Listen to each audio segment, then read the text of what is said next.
Nous continuons le commentaire de ce livre, l'Épître aux Romains. Nous sommes à la 19e partie de ce commentaire. Ce commentaire est écrit par le bien-aimé frère Hamilton Smith. Nous continuons avec le verset de Romains chapitre 6, verset 6. Nous continuons le commentaire de ce verset.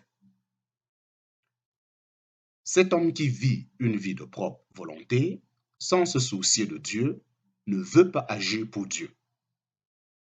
Pour nous convaincre du caractère désespéré de cet homme, Dieu a complètement testé le vieil homme par tous les tests possibles. Il a fait sans loi, sous la loi, sous la sacrificature, sous la royauté et enfin par la présence du Christ en grâce. L'homme a échoué à tous les tests, prouvant ainsi que le vieil homme est entièrement mauvais et que tout espoir d'amélioration ou de réforme du vieil homme est vain.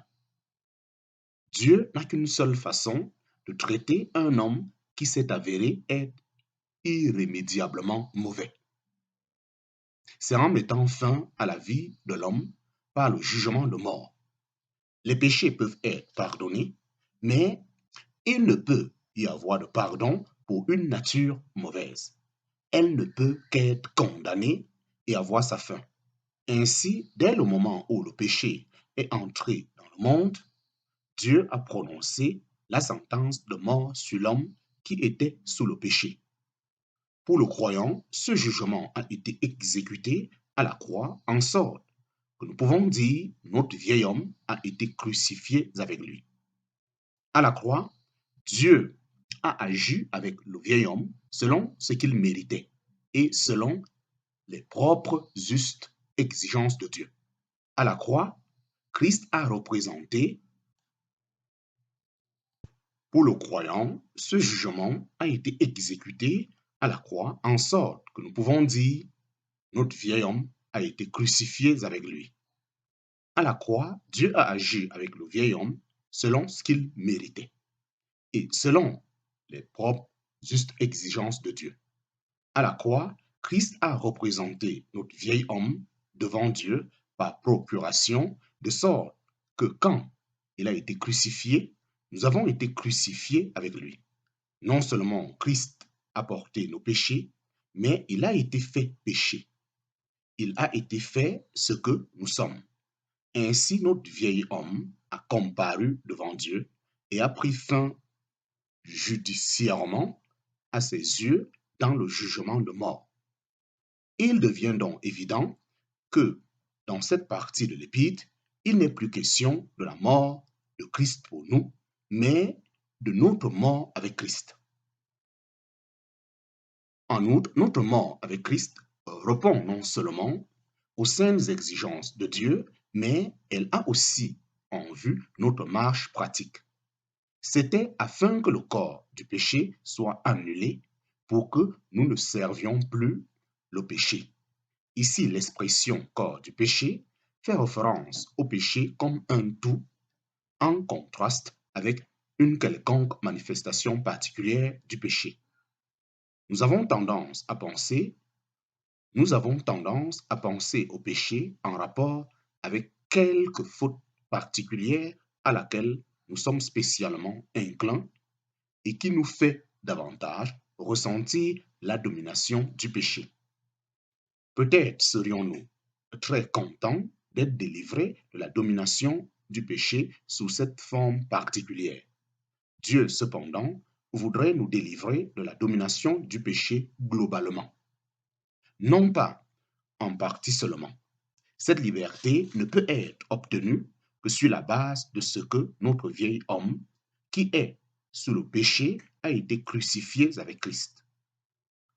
Le péché, en effet, existe toujours, mais il n'a aucune puissance sur un cadavre. La mort annule sa puissance. L'effet final pratique est qu'étant morts au péché, nous ne devions plus le servir. Chapitre 2, petit 3, sous 3 bas 2, Romains chapitre 6, verset 7. Nous lisons Romains chapitre 6, verset 7. Car celui qui est mort est justifié du péché. Commentaire. Nous sommes délivrés de l'esclavage du péché par la mort. Il est clair que celui qui est mort est justifié du péché. Un homme mort n'a plus de volonté personnelle active. Il ne peut plus être accusé de volonté propre. Chapitre 2, petit 3, sous 3 bas 3, Romains chapitre 6, verset 8. Nous lisons Romains chapitre 6, verset 8. Or, si nous sommes morts avec Christ, nous croyons que nous vivons aussi avec lui. Commentaire. Mais ce n'est pas tout. La mort pour le croyant est le chemin d'entrée dans la vie. Après donc avoir porté la mort, l'apôtre se met, après donc avoir parlé de la mort, l'apôtre se met à parler de vie. Il dit, si nous sommes morts avec Christ, nous croyons que nous vivrons aussi avec lui.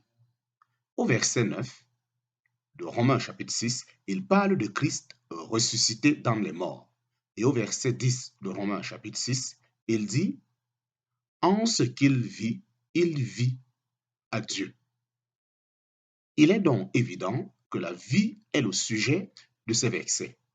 En regardant à l'avenir, l'apôtre nous présente le résultat plein et glorieux d'être mort avec Christ. Si, dit-il, nous sommes morts avec Christ, nous croyons que nous vivrons aussi avec lui. Qui peut saisir la béatitude qui se cache derrière ces mots? Vivre avec lui. Nous connaissons la grâce de notre Seigneur Jésus-Christ en ce qu'il est devenu pauvre et a vécu avec nous, plein de grâce et de vérité. Ce n'était toutefois qu'un moyen pour arriver à une fin. La fin glorieuse est que nous vivrons avec lui. Chapitre 2, petit 3, sous 3, bas 4, Romains chapitre 6, verset 9. Nous lisons Romains chapitre 6, verset 9. Sachant que Christ, ayant été ressuscité dans les morts, ne meurt plus, la mort ne domine plus sur lui. Commentaire. Ceci non plus n'est pas tout. Nous ne vivrons pas seulement avec lui, mais nous vivrons là où il vit, dans la sphère de la résurrection. C'est une région où la mort n'a plus aucun pouvoir. Chapitre 2, petit 3, sous 3 barre 5, Romains chapitre 6, verset 10. Nous lisons Romains chapitre 6, verset 10. Car en ce qu'il est mort, il est mort une fois pour toutes au péché, mais en ce qu'il vit à Dieu. Commentaire. En outre, nous allons non seulement vivre avec lui et vivre là où il vit, mais nous vivrons comme il vit. Le verset 10 de Romains chapitre 6 nous dit comment il vit. Étant mort au péché, il vit à Dieu. La sphère de la résurrection est une scène où Dieu est tout en tous. En parenthèse, 1 Corinthiens chapitre 15, verset 28. Dieu est tout comme étant celui qui comble la vue, et Dieu est tout en tant que source et origine de toute pensée et de toute affection qui s'épanche vers Dieu en louange et adoration. Voilà en effet ce que sera vivre pour Dieu. Il est vrai que Christ a toujours vécu pour Dieu personnellement dans son chemin à travers ce monde. Mais tandis qu'il était ici-bas, il avait affaire au péché de tous côtés et il a finalement souffert à cause du péché à la croix. Dans la sphère de résurrection, il n'a plus rien à faire avec le péché. Combien est donc bénie la perspective de la vie, la vraie vie qui nous est ouverte dans ces versets. Vivre avec Christ, celui qui nous aime, vivre là où il vit, dans la demeure éternelle de la vie, et vivre comme il vit, entièrement pour le plaisir de Dieu. Chapitre 2, petit 3 sous 4, se tenir, en parenthèse, ou se compter pour mort au péché. en parenthèse, Romains chapitre 6, verset 11. Nous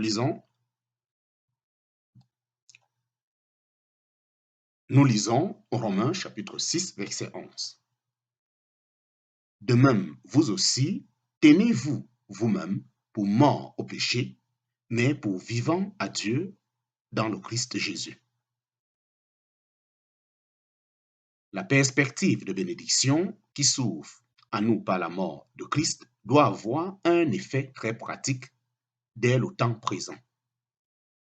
Regardant en arrière, la foi sait ce qui a été accompli sur la croix, en parenthèse, Romains chapitre 6, verset 6.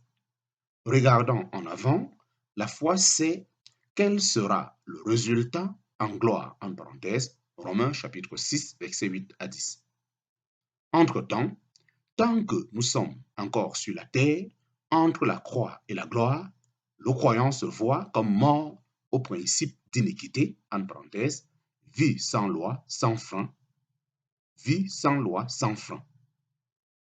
Sachant que notre vieil homme a été crucifié avec Christ et que Christ est ressuscité dans les morts et vit à Dieu, nous avons à nous tenir, en parenthèse, ou à nous compter pour morts au péché et pour vivants à Dieu dans le Christ Jésus.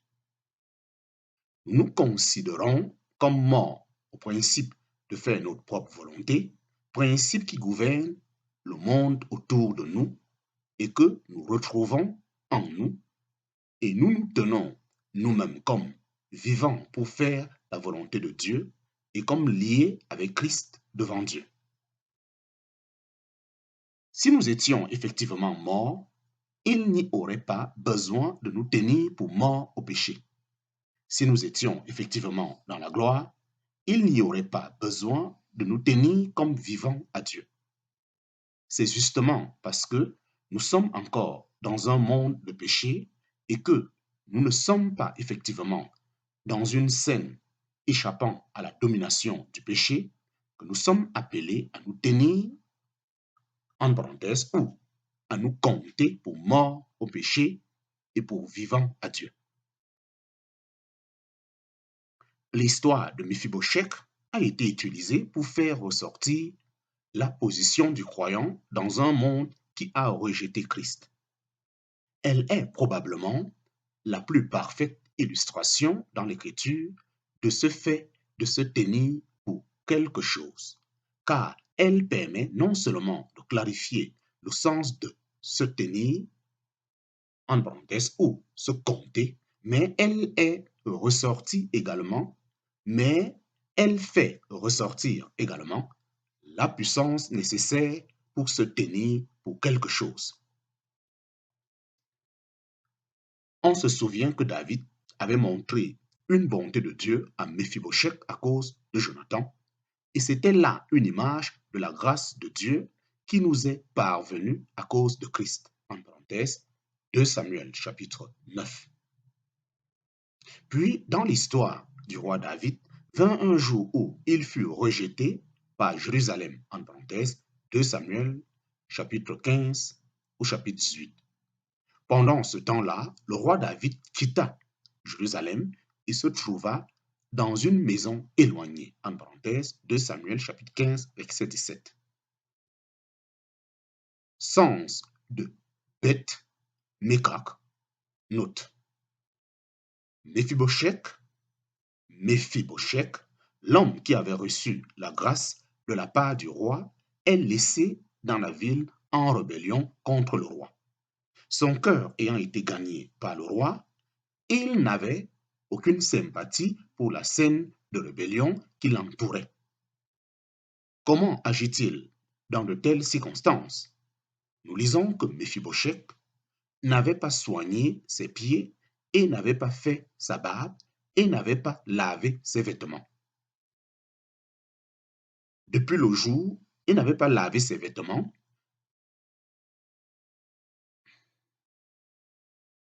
Nous lisons que Méphibosheth n'avait pas soigné ses pieds, il n'avait pas fait sa barbe et n'avait pas lavé ses vêtements depuis le jour que le roi s'en était allé jusqu'au jour où il revint en paix. En parenthèse, 2 Samuel chapitre 19, verset 24.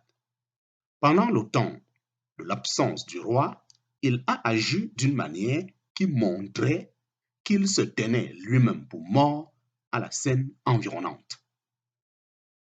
Il y avait de l'agitation dans la ville. Des conseils se tenaient, une armée se mettait en rang, des officiers étaient nommés, mais Méphibosheth ne prit aucune part à ces scènes excitantes.